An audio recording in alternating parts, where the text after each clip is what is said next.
செய்து பூஜிக்கும் பக்தி அதிலும் உன்னை காணலாம்.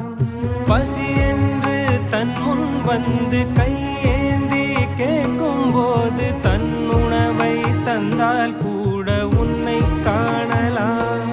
உன்னை காண பல கோடி இங்கு வாரி இறைக்கிறார்கள்.